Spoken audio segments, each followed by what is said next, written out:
देसी पॉडकास्ट सबसे फास्ट में स्वागत है। तो इतने सालों से मेफिस्टो नाम के जिस जीव का इंतजार कर रहे थे, आखिरकार वो आ चुका है। लेकिन जितना आयरन हार्ट में दिखाया गया वो बहुत ही ज्यादा कम था और बहुत सारे सवाल छोड़ के गया कि आखिरकार ये जीव है कौन, कहां से आया और क्यों इतना खतरनाक और शक्तिशाली है। तो भाई आया है, सब कुछ बता के जाएगा। लेकिन पहले ही बता दे रहा हूँ, अपने खाने का चाय समोसे खाना वाना जो भी है लेके बैठ जाओ, क्योंकि यहाँ पर कॉमिक बुक्स की कुछ बहुत एपिक स्टोरी लाइंस को आप विटनेस करने वाले हो। तो देखो, ये बात बहुत क्लियरली एक्सप्लेन कभी भी नहीं करी गई कि मेफिस्टो आया कहाँ से। बस ये पता है कि वो बहुत लंबे टाइम से एग्जिस्ट कर रहा है। मतलब current Marvel comic book universe में, जैसे हम लोग पहले भी बात कर चुके हैं, तो गैलेक्टस जो है वो 5th साइकिल से आता है।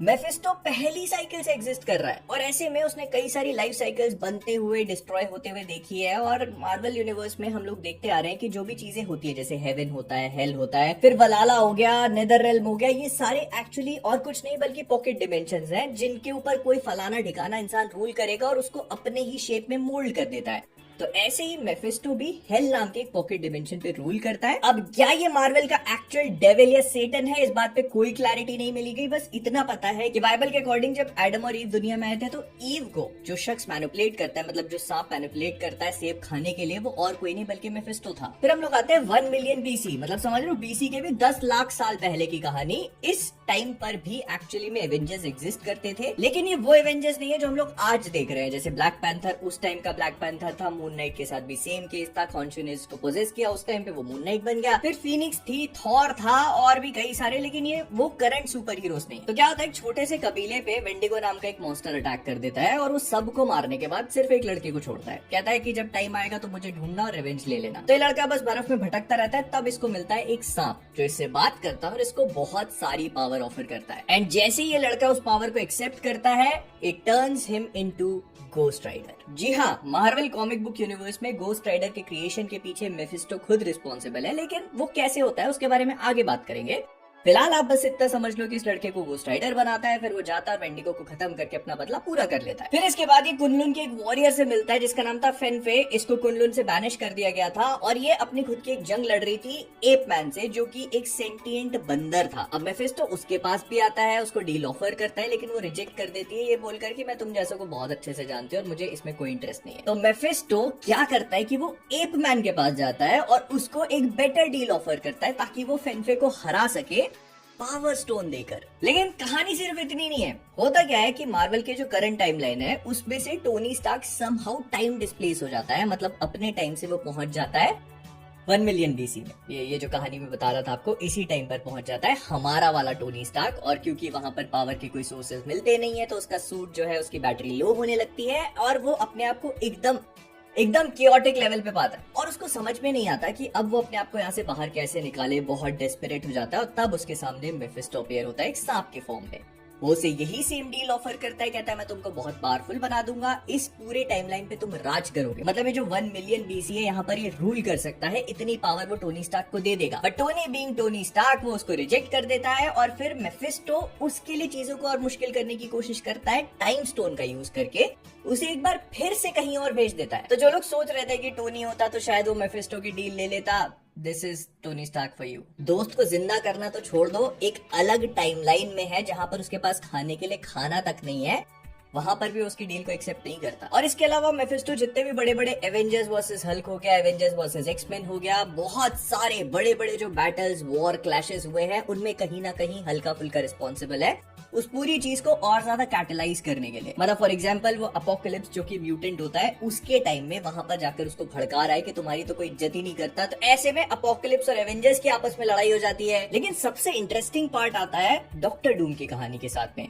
तो क्या होता है कि डॉक्टर डूम की जो मदर होती है सिंथिया वॉन डूम, ये सब लोग एक जिप्सी ट्राइब को बिलोंग करते हैं जो एक जगह से दूसरी जगह बस ट्रैवल करते रहते हैं और वहां अपनी जिंदगी गुजारते हैं। लेकिन लैटवेरिया के उस एरिया का जो मेन बैरन होता है, वो इनके ऊपर कॉन्स्टेंटली ब्रुटैलिटी करता है, इन लोग को टॉर्चर करता है। और उसी बात से परेशान होके सिंथिया वॉन डूम क्या करती है कि मेफिस्टो के साथ एक डील करती है। वो कहती है कि मुझे पावर चाहिए जिससे मैं बैरन के लोगों को मार सकूं, लेकिन मेफिस्टो कहता है उसके बदले में तुम्हें थोड़ा बहुत कुछ देना पड़ेगा। और उसके लिए सिंथिया तैयार हो जाती है विदाउट रियलाइजिंग कि वो किसके साथ डील कर रही है। तो मेफिस्टो उसको पावर तो बहुत सारी दे देता है जिससे वो बैरन के लोगों को मारती भी जाती है, लेकिन हर एक आदमी जिसको वो मारती है उसके बदले में उसके खुद के गांव का एक एक बच्चा भी मरने लगता है। और इसी बीच बैरन का एक आदमी उसको स्टैप भी कर देता है। जब सिंथिया को इस बात का रियलाइजेशन होता है कि उससे क्या हुआ है तो वो अपने गांव ना लौट के जंगल में भाग जाती है। विक्टर के पिताजी उनकी वाइफ को ढूंढ निकालते हैं, लेकिन वो उसे एक प्रॉमिस लेती है। वो कहती है कि चाहे कुछ भी हो जाए, विक्टर इस रास्ते पे कभी भी नहीं चलना चाहिए जिस पर वो गई है। मतलब मैजिक, एल्केमी और ये डेविल्स के साथ डील करनी, ये सारी चीजें डॉक्टर डूम को नहीं करनी है। बट अफसोस विक्टर जब बड़ा होता है तो the first thing he finds about his mother कि उसने कैसे मैजिक किया था, उसने कैसे एल्केमी करी थी, और वो उसी चीज को रेप्लिकेट करने की कोशिश करता है in exchange for more power. And उसकी माँ मेफिस्टो, यही सारे रीजंस हैं डॉक्टर डूम का इतना शक्तिशाली होने के, क्योंकि उसको टेक तो आता ही था because he was already a genius. लेकिन जब उसने अपनी माँ की किताबें, मैजिक वगैरह इन चीजों को स्टडी करना शुरू किया, तब उसको एल्केमी भी आ गई। और जब उसे ये पता चला कि उसकी माँ की सोल आज भी मेफिस्टो के पास हेल में है, जिसको वो इतने सालों से टॉर्चर करता आ रहा है, तो उसने कसम खा ली कि वो उनको वहां से बाहर निकालेगा। वो हेल में पहुंचता है, लेकिन मेफिस्टो उसे अलाउ नहीं करता। वो कहता है चलो ठीक है, एक काम करते हैं, अगर तुझे अपनी माँ की सोल चाहिए तो तुझे मुझसे लड़ना पड़ेगा। डूम मुझसे लड़ता है, हार जाता है, लेकिन Mephisto being the asshole that he is, वो उसको कहता है कि ठीक है, यहाँ हार गया कोई बात नहीं, अगले साल फिर आना, और मैं तुझे अलाउ करता हूँ कि तू मुझसे साल में एक बार लड़ सकता है, लेकिन जितनी भी बार तू मुझसे हारेगा उतना ही ज्यादा लैटवेरिया की पॉपुलेशन तुम्हारे अगेंस्ट होगी। एंड डूम बीइंग डूम, उसकी ईगो इतनी बड़ी है कि वो कहता है ठीक है, मैं आऊंगा, लड़ूंगा। तो वो आता है, लड़ता है, हारता है। और जितना मेफिस्टो के साथ डॉक्टर डूम का टाई अप है, उससे कहीं ज्यादा एक और इम्पोर्टेंट कैरेक्टर है, and that is Ghost Rider. तो जिन भी लोगों ने निकोलस केज की गोस्ट राइडर मूवी देखी है, वो सब इसकी कहानी के बारे में जानते हैं। लेकिन जो चीज आपको नहीं पता वो ये है कि आखिरकार गोस्ट राइडर है क्या। तो करीब 2000 साल पहले मेफिस्टो ने ज़ाराथॉस नाम के डीमन का एसेंस कैप्चर कर लिया था। अब क्योंकि डीमन बहुत शक्तिशाली था, तो इसकी पावर को as it is Mephisto use नहीं कर सकता था, मतलब उसको गुलाम नहीं बना सकता था। तो उसने उस डीमन को बाइंड करना शुरू किया ह्यूमन होस्ट्स के साथ में। एंड यही सेम चीज वो इतने सालों से कई सारे अलग अलग घोस्ट राइडर्स के साथ करता आ रहा था। अब जॉनी ब्लेज, जो कि एक स्टंटमैन था, उसके मेंटोर क्रैश सैमसन को कैंसर डायग्नोज होता है, और उसके बाद Johnny kind of loses it. वो कोशिश करता है कैसे भी करके उसको ठीक करने की, और ऐसे में उसका इनकाउंटर होता है मेफिस्टो के साथ में। मेफिस्टो तो ढूंढता ही रहता है ना ऐसे लोग। तो मेफिस्टो उसको कहता है ठीक है, तुम्हारे मेंटोर की जान कैंसर से अभी नहीं जाएगी। और ये सुनकर जॉनी ब्लेज उसके साथ में अपनी आत्मा की डील कर लेता है। लेकिन क्रैश सैमसन की मौत होती है कैंसर से नहीं, बल्कि एक स्टंट एक्सीडेंट में, और ये देखकर जॉनी पगला जाता है। वो तो मेफिस्टो जैसे उसकी सोल लेने वाला था, उसके पहले रॉक्सैन आके उसको रोक देती है, बट फिर भी मेफिस्टो समहाउ ज़ाराथॉस, वो जो डीमन था ना, उसकी सोल का एक एसेंस जॉनी ब्लेज की सोल के साथ क्राफ्ट कर देता है। विच मीन्स कि मेफिस्टो भले उसकी सोल पूरी तरह से रख नहीं पाया, लेकिन फिर भी उसने उसको घोस्ट राइडर तो बना ही दिया था। और फिर यही सेम चीज वो नॉर्मन ऑसबॉर्न के साथ करता है। वो क्या करता है, एक ह्यूमन फॉर्म लेके नॉर्मन ऑसबॉर्न का पार्टनर बनने की कोशिश करता है। नॉर्मन को जब ये आइडिया पसंद आता है तो वो उसको पार्टनर रख लेता है, और फिर उसके बाद नॉर्मन को बहुत भारी नुकसान कॉज करता है वो, जिस वजह से वो डिप्रेशन में चले जाता है। और तब वो मेफिस्टो बन के उसके सामने आता है।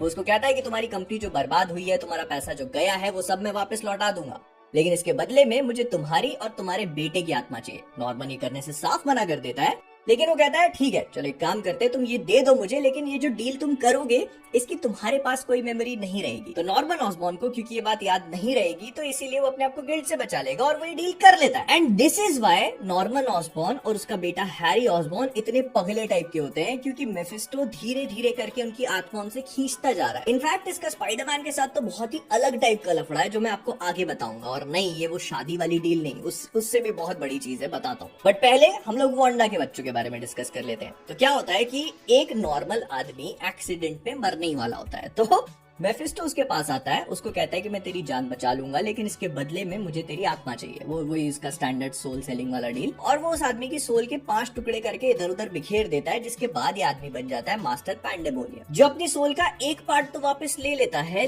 लेकिन इसी चक्कर में वो 2 छोटे छोटे बच्चों को क्रिएट करता है मेफिस्टो की सोल से ही। अब ये दोनों बच्चे एक्चुअली में बिली और टॉमी होते हैं, जिनको वांडा अपना बच्चा समझ लेती है। और जैसे मेफिस्टो को इस बात का रियलाइजेशन होता है कि उसके सोल के साथ कैसा अभद्र टाइप का व्यवहार हो रहा था, वो तुरंत उनको वापस खींच लेता है और वांडा गोज क्रेजी। लेकिन इसके बाद आती है एक बहुत ही बेहतरीन स्टोरी लाइन। इस पूरी कहानी का नाम था डैमनेशन। तो इसमें क्या होता है कि डॉक्टर स्ट्रेंज लास वेगास को खत्म होने से बचा लेता है, जिसका इस्तेमाल करके मेफिस्टो वहाँ पे अपना खुद का एक होटल बना लेता है जिसका नाम होता है होटल इन्फर्नो। अब इस होटल और अपने खुद के इन्फ्लुएंस के थ्रू वो वहाँ पर जितने भी लोग होते हैं उनको करप्ट करना शुरू कर देता है, उनसे कुछ ऊटपटांग टाइप के काम करवाने लगता है और ऐसे में लास वेगस के अंदर क्राइम बहुत ज्यादा बढ़ जाता है। अब जब डॉक्टर स्ट्रेंज उसको कन्फ्रंट करने जाते हैं तो ही रियलाइजेस कि मेफिस्टो ने उसके वॉल्ट में, मतलब जो उसका कैसीनो का वॉल्ट है उसके अंदर जितने भी लोग यहाँ पे बुरे काम कर रहे हैं उनकी सोल्स को बंद किया हुआ है, किसी को नोट में, किसी को गोल्ड बार्स के अंदर। बेसिकली वो सोल्स ही उसका खजाना है। तो डॉक्टर स्ट्रेंज जब इस बात को लेके मेफिस्टो को कन्फ्रंट करते हैं तो कहते हैं मैंने कुछ नहीं किया, जो भी लोग यहाँ पे क्राइम कर रहे हैं वो इस वॉल्ट में अपने आप आ जा रहे हैं। लेकिन मेफिस्टो ये बात बहुत ही कन्वीनियंटली लीव आउट कर देता है कि क्राइम कैसे, किसी ने अगर गाड़ी गलत जगह पे पार्क करी तो वो इस वॉल्ट में आ गया और किसी ने 6 मर्डर करे तो वो भी इसी वॉल्ट में आ गया। तो ये देखने के बाद एवेंजर्स डिसाइड करते हैं कि भाई बहुत हो चुका है और हम लोग ऐसे नहीं छोड़ सकते कि पूरी की पूरी एक शहर मेफिस्टो ने टेक ओवर कर लिया। जो चीज वो आयरन हार्ट के इस एपिसोड में बोलता भी है कि क्या तुम चाहते हो कि इस पूरी सिटी को फ्रीज कर दें, तो he can actually do it. वो उसका पूरा एक एम है इस वर्ल्ड को टेक ओवर करना। लेकिन द प्रॉब्लम है कि जैसे ही वो अर्थ पे आता है उसकी पावर्स कंसिडरेबली कम हो जाती है डोरमामू की तरह। तो जब तक वो खुद अर्थ को हेल नहीं बना देता वो यहाँ पे राज नहीं कर सकता। लेकिन वो चीज अभी इंपॉर्टेंट नहीं है। तो डॉक्टर स्ट्रेंज, एवेंजर्स सब मिल करके मेफिस्टो को रोकने की पूरी कोशिश करते हैं। लेकिन क्योंकि मेफिस्टो के पास ज़ाराथॉस का एसेंस है तो वो जितने भी एवेंजर्स होते हैं उन सबको गोस्ट राइडर बना देता है जो उसके लिए लड़ना शुरू कर देते हैं। फिर एंट्री होती है मिडनाइट सन्स की, मतलब ब्लेड, मून नाइट और ये सारे लोग, और ये मिल करके फिर एवेंजर्स से बैटल करने लगते हैं और ये बहुत ही एपिक शोडाउन है। लेकिन इसका प्लॉट ट्विस्ट बहुत ही ज्यादा तगड़ा है। तो क्या होता है कि जब ये सब लोग आपस में लड़ रहे होते हैं तब एंट्री होती है ओरिजिनल ओजी गोस्ट राइडर जॉनी ब्लेज की। वो अपनी बाइक पे आता है, वो अपनी बाइक को लेता है, सीधे होटल इन्फर्नो पे चढ़ा देता है जिसके टॉप फ्लोर पे बैठा है मेफिस्टो। ये सब कुछ एंजॉय कर रहा है। वो देखता है जॉनी ब्लेज को, कहता है अरे बेटा तू आ गया। जॉनी उसको कहता है बस बहुत हुआ, मैं तेरे को यहीं खत्म कर दूंगा। मेफिस्टो एक फूक मारता है और जॉनी ब्लेज की सारी आग बुझ जाती है। वो जॉनी को कहता है कि मैंने तेरे को इंसान बना दिया है, जा ऐश कर, और वो ऊपर से नीचे फेंक के जॉनी की जान ले लेता है एंड ही एब्सोल्युटली डाइज और वहां पर सारे मिडनाइट सन्स का होप खत्म हो जाता है। लेकिन इसके अगले इशू में जब मेफिस्टो अपनी पावर्स के पीक पे होता है तब उसको रियलाइजेशन होता है कि कुछ तो गड़बड़ है। तो होता क्या है कि वोंग जो उस टाइम पे सॉर्सर सुप्रीम होता है वो जॉनी ब्लेज के साथ मिलकर एक प्लान बनाता है जिसके हिसाब से उसको मेफिस्टो के पास जाकर अपनी पावर्स को खत्म करवाना था और फिर मरना था ताकि वो हेल में जा सके। Yes ladies and gentleman, Johnny Blaze hell में पहुंचता है जहाँ पे मेफिस्टो रूल करता था और वो मेफिस्टो के थ्रोन को ले लेता है। तो हेल का रूलर बनने के बाद वोंग की भी डेथ हो जाती है और वो भी हेल में आ जाता है। फिर वो जॉनी को कहता है कि अपने प्लान का अगला पार्ट एग्जीक्यूट करने का वक्त आ चुका है। तो जॉनी क्या करता है कि वहां पर जितने भी एवेंजर्स की सोल्स है, मतलब मेफिस्टो ने थोड़े थोड़े टुकड़े कुछ डील वील कर करके थोड़ी बहुत सोल्स इकट्ठा करी होंगी, वो डॉक्टर स्ट्रेंज को दे देता है अर्थ पे। और डॉक्टर साहब बहुत भयानक पावरफुल होके मेफिस्टो को हरा देते हैं, उसको जान से मारने ही वाले होते हैं कि वो वहां से गायब हो जाता है। तो मेफिस्टो जिसकी पावर्स अब बहुत कम हो चुकी है, ये लोग उसको अर्थ पे ही इम्प्रिजन कर लेते हैं उसके खुद के टॉवर इन्फर्नो में। अब मेफिस्टो लास वेगस में कैद है, लेकिन खॉन्शु को आने लगते हैं अपोकलिप्स के विजन की कुछ बहुत बड़ा आने वाला है, कुछ बहुत बड़ी बर्बादी आने वाली है और इसका सोल्यूशन उसको दिखता है कि वो खुद ही इस प्रॉब्लम को सॉल्व करेगा। कैसे? थॉर का हैमर लेके, आयरन फिस्ट की पावर्स लेके और भी बहुत सारी Ghost Rider, Spirit of Vengeance लेके, तो ये सारी चीजें कर लेता है। और जब वो मेफिस्टो के पास जाता है तो मेफिस्टो उसको कुछ ऐसे बहुत कुछ बोलने की कोशिश करता है। वो तो मेफिस्टो के अंदर से वो आर पार करके थॉर का हैमर निकाल देता है और उसको वहीं जान से मार देता है। लेकिन इसकी कहानी यहाँ खत्म नहीं होती, क्योंकि मेफिस्टो जब यहाँ पे रूल करना शुरू करता है तो दूसरे टाइमलाइंस, दूसरे यूनिवर्सेस के मेफिस्टो आकर उससे लड़ने लगते हैं और ये नौबत आ जाती है कि खॉन्शु को एक दिन में 100 मेफिस्टो हराने पड़ते हैं। खैर, तो खॉन्शु के साथ क्या हुआ, उसको किसने हराया, वो कैसे हटा वहां से, ये इंपॉर्टेंट नहीं है। इंपॉर्टेंट ये है कि आखिरकार मेफिस्टो मरने के बाद वापस कैसे आया। तो क्या होता है कि मेफिस्टो जिंदा तो होना चाहता है, लेकिन क्योंकि उसके पास इतनी पावर नहीं है तो वो अपने आप को एक कुत्ता बना लेता है जो उन लोगों को जाकर खाता है जो उसके डेट में थे। मतलब जिन भी लोगों ने मेफिस्टो के साथ कॉन्ट्रैक्ट साइन किया था और उसकी सोल मेफिस्टो की हो चुकी है, लेकिन वो किसी वजह से उसने पेमेंट लिया नहीं, तो वो जाता है, उनको खा लेता है और पावर अप करने लगता है अपने आप को एंड ही कम्स बैक। अब जो मैंने पूरी स्पाइडरमैन की कहानी आप लोग को बताई थी ना, वो यहाँ पर जाके इंपॉर्टेंट होती है। तो स्पाइडरमैन वन मोर डे के बारे में तो सब लोग जानते हैं कि जब आंट मे को किंगपिन शूट करा देता है तो पीटर इज वेरी डेस्परेट। वो कैसे भी करके आंट मे को बचाना चाहता है। वो आयरन मैन से बात करता है, वो डॉक्टर स्ट्रेंज से बात करता है, लेकिन कोई भी उसकी मदद नहीं कर पाता। तब मेफिस्टो की एंट्री होती है जो उसको पहले उसका भविष्य दिखाता है कि क्या हो सकता था, क्या नहीं हो सकता था। उसको एक छोटी सी बच्ची दिखाता है और फिर उसको कहता है कि ठीक है, मैं तुमसे एक डील कर लेता हूँ, मैं आंट मे की जान बचा लूंगा, लेकिन पीटर और एमजे को अपनी शादी डिसॉल्व करनी पड़ेगी। मतलब पूरी दुनिया में किसी को ये बात याद नहीं रहेगी कि स्पाइडरमैन कौन है, और एमजे और पीटर कभी एक दूसरे के साथ थे भी। मतलब कुछ कुछ स्पाइडरमैन नो वे होम में जैसा हम लोगों ने देखा, बस थोड़ा इसका और ज्यादा मेफिस्टोफाइड वर्जन। और जब वो इस चीज के लिए अग्री करते हैं तो सारी दुनिया भूल जाती है इस बारे में। लेकिन वो कहते हैं ना कि प्यार तो प्यार होता है। तो कई सालों बाद पीटर और एमजे एक दूसरे से फिर से मिलते हैं, एक दूसरे के साथ फिर से प्यार में पड़ जाते हैं। तब पीटर की लाइफ में एक नया विलन आता है जिसका नाम होता है किंडर्ड। पीटर को वो कॉन्स्टेंटली हैरी ऑसबॉर्न की मेमोरीज लेकर टॉर्चर करता ही जाता है कई महीनों तक। पीटर बस नाइटमेयर्स के साथ जीता है। और तब एक सीन दिखाया जाता है जिसमें डॉक्टर स्ट्रेंज एक कसीनो में जाते हैं और वहां पर जाके वो मेफिस्टो से मिलते हैं और पूछते हैं कि पीटर की सोल के साथ क्या लफड़ा चल रहा है। और तब हमको पता चलता है कि जो किंडर्ड है ये एक्चुअली में मेफिस्टो ने क्रिएट किया है। बेसिकली ये ग्वेन स्टेसी के क्लोन बच्चे होते हैं जिनको मेफिस्टो इन्फ्लुएंस करके अपनी पावर्स देता है, और वो जाकर के पीटर को टॉर्चर करना शुरू करते हैं, including Harry Osborn as well. तो डॉक्टर स्ट्रेंज मेफिस्टो के साथ में जुआ खेलना शुरू करते हैं। कहते हैं चल अपन कसीनो में एक काम करते हैं, कैसे भी करके पीटर और हैरी ऑसबॉर्न दोनों की सोल्स को फ्री कर दे। क्योंकि वो नॉर्मन ऑसबॉर्न ने जो पहले डील करी थी तो हैरी की सोल, और पीटर ने मेफिस्टो के साथ डील करी थी, तो दोनों की सोल्स अभी भी मेफिस्टो के पास है, और at least a part of them, और उसी का इस्तेमाल करके वो इनको बहुत ज्यादा परेशान कर रहा है। तो डॉक्टर स्ट्रेंज उसके साथ एक गेम खेलना शुरू करते हैं। वो कहते हैं कि ठीक है कि अगर पीटर पार्कर और हैरी ऑसबॉर्न ने मिलकर तेरे दोनों किंडर्ड को हरा दिया तो फिर इन दोनों की सोल्स को वापस कर देना। वो कहता है ठीक है। फिर इस पूरी कहानी में एक सिनिस्टर वॉर होता है जो कि अभी फिलहाल इंपॉर्टेंट नहीं है, लेकिन long story short, Peter Parker is almost about to lose क्योंकि हैरी मर जाता है। तब डॉक्टर स्ट्रेंज अपना आखिरी पत्ता फेंकते हैं ये बोलकर कि फाइट फेयर नहीं है। तुम तो लोगों को डिसीव करना जानते हो, तो तुमको तो बहुत अच्छे से पता होगा कि मेरे पास भी एक राइट है अपना चैंपियन चूज करने की। तो डॉक्टर स्ट्रेंज चूज करते हैं मैरी जेन को, क्योंकि पीटर पार्कर उस टाइम पे ऑलमोस्ट करप्ट हो चुका था। तो एमजे आती है और उसके जीवन में रोशनी भर देती है, एंड ऐसे करके वो दोनों किंडर्ड हार जाते हैं, मेफिस्टो हार जाता है, और वो पीटर एंड हैरी दोनों की सोल्स को रिटर्न कर देता है। अब जब डॉक्टर स्ट्रेंज इस बात की और गहराई तक जाने की कोशिश करते हैं कि आखिरकार मेफिस्टो पीटर पार्कर को इतना परेशान कर क्यों रहा था, तो ही रियलाइजेस कि पीटर पार्कर और एमजे की रिलेशनशिप उसके लिए बहुत ज्यादा डेंजरस है। बिकॉज आगे फ्यूचर में जो इनकी बेटी होगी वो आकर के मेफिस्टो को अर्थ टेक ओवर करने से रोकेगी। मतलब फ्यूचर ये है कि मेफिस्टो अर्थ को हेल बनाएगा, एंड मेडे पार्कर जो पीटर और एमजे की बेटी है वो उसे रोकेगी। तो इस फ्यूचर को जानने की वजह से वो इन दोनों को कॉन्स्टेंटली दूर रखने की कोशिश कर रहा है, जो अब उसके हाथ में नहीं है। और रही बात डॉक्टर डूम की माँ के सोल की, तो वो अभी भी लड़ रहे हैं। इसमें डॉक्टर स्ट्रेंज भी एक बार जाते हैं, डॉक्टर डूम की मदद करते हैं हेल में जाकर मेफिस्टो के साथ फाइट करने में, बट इट्स फ्यूटाइल। वो कुछ नहीं कर पाते। Mephisto is just too strong in hell. In fact ये लोग मेफिस्टो को एक बार हरा भी देते हैं और डॉक्टर डूम अपनी माँ की सोल को वापस लेकर भी आ जाता है। मतलब वो जिंदा हो जाती है, बट थोड़े टाइम बाद doctor Doom starts to realize कि कुछ तो गड़बड़ है, and then he finds out कि उसकी माँ नहीं मेफिस्टो खुद है, बिकॉज उन्होंने हेल में कभी भी मेफिस्टो को हराया ही नहीं। वो एक और उसकी ट्रिक थी, और जो अर्थ पे लोग साथ में लेके आए हैं वो खुद वही है।